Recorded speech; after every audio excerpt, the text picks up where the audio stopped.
Assalamualaikum warahmatullahi wabarakatuh. Perkenalkan, nama saya Muhammad Ramadan. Di sini saya dan teman-teman saya akan mempresentasikan tugas besar UAS Technopreneurship for Startup Business, yaitu sebuah ide startup bisnis yang harus membuat teknologi IT di dalamnya. Di sini kami menganalisis sebuah startup bisnis, yaitu Difabel Art. Untuk penjelasannya akan dilanjutkan oleh Aditya. Oke, sebelumnya perkenalkan, nama saya Aditya Faris Aryawan. Di sini saya akan menjelaskan dulu dari Difabel Art itu sendiri. Difabel Art adalah sebuah toko sosial online yang menghubungkan konsumen untuk membuat perbedaan dengan perusahaan sosial. Untuk Difabel Art ini sendiri didirikan pada tahun 2021 oleh keempat anak dari Bapak Sutrisno, Ibu Siti, dan memiliki latar pendidikan berbeda, yaitu Rodi Mahfur, Robitul Iwan, dan Robiah Al-Adawiyah, dan Romli Imam.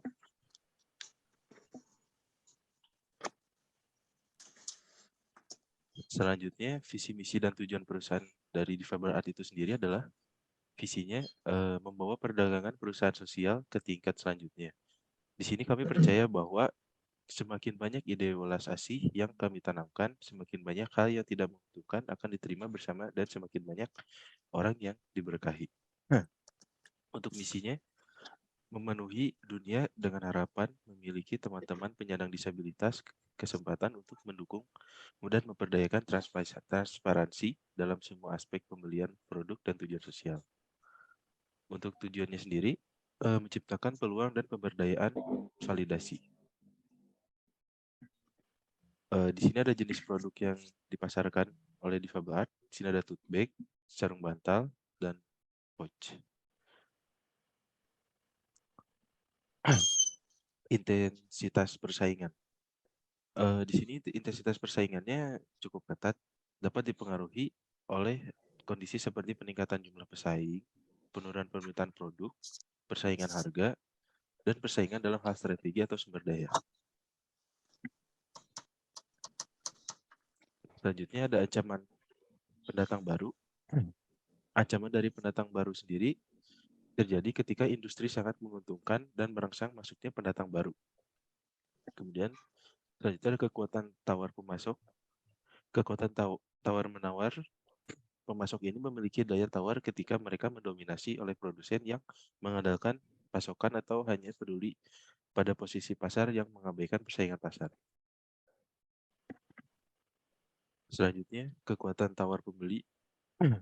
Di sini pembeli memiliki kekuatan pasar dalam situasi ini, berarti lebih sedikit pelanggan dan banyak pembeli, serta pembelian pelanggan menyumbang presentasi besar dari total penjualan produk. Selanjutnya, ancaman produksi substitusi. Pengganti menarik dalam hal kinerja dan kualitas, pelanggan harus beralih ke opsi lain. Ancaman produk pengganti muncul karena pelanggan dengan mudah beralih ke produk pengganti. Selanjutnya untuk bisnis model akan dijelaskan langsung oleh Muhammad Ramadan. Perkenalkan, nama saya Muhammad Ramadan. Di sini saya akan menjelaskan bisnis model Difabel Art. Untuk bisnis model Difabel Art sendiri, yaitu orang-orang disabilitas akan mempunyai art supply, yaitu masukan art dari orang-orang luar untuk mendukung kreasi seni dari orang-orang disabilitas. Lalu mereka juga akan mendapatkan pengetahuan tentang bagaimana cara membuat kreasi seni. Mereka juga akan memiliki akses untuk menjual. Lalu mereka akan memiliki opportunity atau peluang untuk mendapatkan uang dan awareness, yaitu perhatian dari masyarakat bahwa orang-orang disabilitas juga bisa membuat karya seni dan mereka bisa menghasilkan produktif yang bagus. Lalu untuk key activities-nya di Difabel Art itu bagaimana cara aktivitas bekerja, yaitu pertama dengan membeli. Lalu selanjutnya dilakukan dengan pembayaran. Dari pembayaran sendiri ada dua jalur, yaitu yang pertama masuk ke distribusi. Dari distribusi masuk ke customer. Nah, customer bisa memilih barang-barang yang akan dibeli, lalu dimasukkan ke keranjang. Lalu yang kedua, uangnya masuk 55% ke senior artis, lalu 5%-nya masuk ke art supply, yaitu alat-alat kreasi seni, dan masuk ke junior artis. Nah, senior artis akan memonitoring junior artis untuk membuat karya seni tersebut hingga bisa menghasilkan new masterpiece atau kreasi seni difabel art. Lalu selanjutnya untuk value dan service. Ada 4, yaitu yang pertama, your purchase material, give hope to our disabilitas artist. Yaitu setiap kali Anda membeli produk difabel art, hal itu mendorong dan memotivasi seniman penyandang disabilitas lainnya untuk terus berkarya dan pada akhirnya memberikan kesempatan untuk menjadi seniman yang lebih mandiri bagi masyarakat umum. Lalu yang kedua, yaitu unique repro from original painting guarantee, yaitu produk difabel art adalah produksi lukisan asli oleh seniman disabilitas yang bekerja bersama kami. Apa arti reproduksi itu sendiri? Repro itu difabel art adalah kami mengkonversi lukisan ke format digital dan kemudian mencetaknya pada produk. Beberapa produk akan didesain ulang jika perlu dengan persetujuan pelukis tanpa menghilangkan esensi lukisannya. Lalu selanjutnya yang ketiga adalah available for custom needs, yaitu penggunaan layanan yang dipersonalisasikan ini dapat berupa hadiah untuk karyawan terhormat, pelanggan setia, souvenir untuk tamu yang diselenggarakan oleh acara. Lalu yang keempat adalah not a charity and empowering community, yaitu difabel art percaya bahwa memperdaya adalah hal yang paling dibutuhkan oleh komunitas difabel. Difabel art merepro lukisan-lukisan terbaik untuk kemudian dicetak dalam berbagai macam produk difabel art seperti tote bag, pouch, hijab, dan sarung bantal. Semakin banyak produk yang terjual, maka semakin besar royalti yang akan diterima oleh seniman. Next. Lalu selanjutnya analisis SWOT, yaitu strength, weakness, opportunity, dan threat.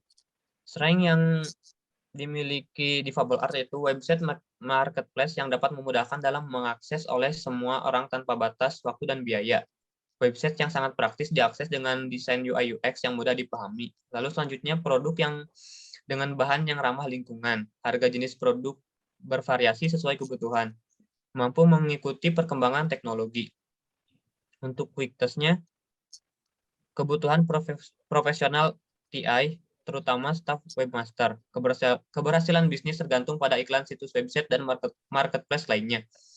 Membatasi jumlah pekerjaan cetak ketika kapasitas terlampaui. Lalu untuk opportunity-nya, membuka peluang kerjasama dengan beberapa perusahaan ternama serta UMKM lainnya. Peluang digitalisasi seluas-luasnya bagi para teman-teman disabilitas sehingga dapat mampu bangkit bersama memulihkan ekonomi, tidak membutuhkan banyak modal. Lalu untuk ancamannya, dapat menonaktifkan percetakan offline yang bukan bagian dari mitra bisnis dan adanya persaingan bisnis. Lalu untuk selanjutnya akan dijelaskan oleh Saudari Arif. Perkenalkan, nama saya Agus Arif Adi Permana. Di sini saya akan menjelaskan UML modeling. Yang pertama ada use case. Di sini di use case ini terdapat dua aktor, yaitu customer dan juga admin. Pada bagian admin dapat mengakses login, update profile, mengelola user, mengelola produk, serta mengelola pesanan, validasi pembayaran, cetak laporan, dan manajemen helpdesk. Pada bagian aktor customer, di sini customer dapat melakukan register, login, update profile, melihat katalog, memesan produk, konfirmasi pembayaran, review produk, cek status pembelian, dan juga hubungi helpdesk. Pada bagian diagram activity, diagram ini menjelaskan tentang aktivitas pembeli, admin, dan juga bagian gudang. Pada bagian customer, pertama-tama customer melakukan pemesanan. Setelah itu, admin mengkonfirmasi pemesanan, lalu bagian gudang cek stok barang, lalu customer melakukan pembayaran, bagian admin validasi pembayaran, bagian gudang mencatat penjualan, lalu mengirim barang pada customer. Dan pada bagian customer, terdapat barang diterima. Next.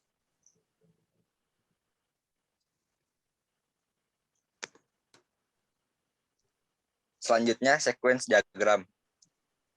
Sequence diagram di sini digunakan untuk menjelaskan interaksi dari objek-objek di dalamnya. Yang pertama ada customer. Ketika customer memasukkan email dan password, lalu akan beralih ke login. Apabila login valid, lalu customer dapat memilih produk-produk yang akan dipilih. Setelah customer memilih produk, lalu customer memesan barang tersebut dan selanjutnya pilih pembayaran. Di situ ada credit card dan transfer. Lalu barang dikirim. Pada bagian kelas diagram, diagram ini menggambarkan struktur, atribut, kelas, dan hubungan dengan metode dengan jelas dari setiap objeknya. Di sini terdapat kelas user, customer, shopping cart, order, shopping info, order detail, user, dan administrator. Nama saya Siti Robiah Adila. Jadi menjelaskan tampilan marketplace pada perusahaan kami. Yang pertama ada tampilan login, next. Yang kedua ada tampilan register. Tiga ada tampilan lupa untuk password.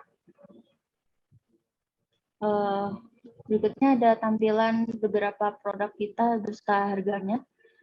Terus di halaman pertama ada tampilan produk kita.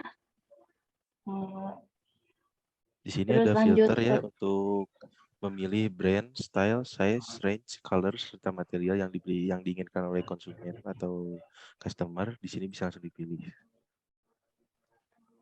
Berikut ada pilihan filternya antara populer, newest. Berikut ini ada beberapa produk kita yang beserta deskripsinya. Di sini juga bisa memilih Next. ukurannya.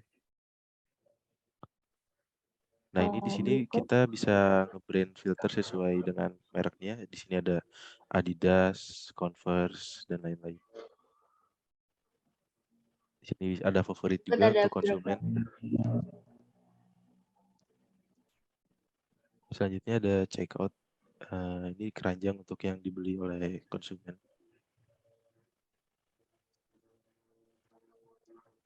Nah, di sini ada metode pembayarannya. Langsung ada beberapa kartu kredit yang bisa pembayaran lewat yang mempunyai kartu kredit.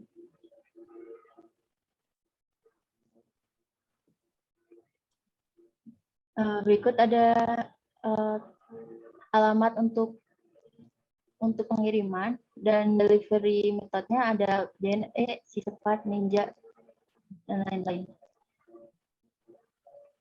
Nah, berikutnya adalah tampilan my profile. Bisa, ya. Dan alamat user tentunya. Ini tampilan untuk menambahkan alamat. Oke.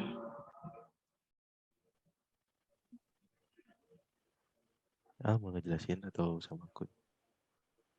Ada tampilan untuk yang user customer yang order apa aja. Ya, di sini jadi kalau customer sudah nge-order, tampilannya muncul di sini ya. Di sini ada nomor resinya, jumlah barang yang dibeli, serta alamat, payment method yang dibayar. Nah, di sini juga kelihatan. Nah, ini berikut tampilan kalau udah sukses di checkout. Nah, di sini untuk password change yang di awal tadi, kalau misalnya kita lupa password, kita bisa change juga di akunnya di dalam. Kalau misalnya kita udah login, terus kita lupa passwordnya gitu, ingin ganti passwordnya, bisa langsung change password juga. Oke, mungkin sekian presentasi dari kelompok kami. Mohon maaf bila ada kekurangan. Terima kasih. Assalamualaikum warahmatullahi wabarakatuh.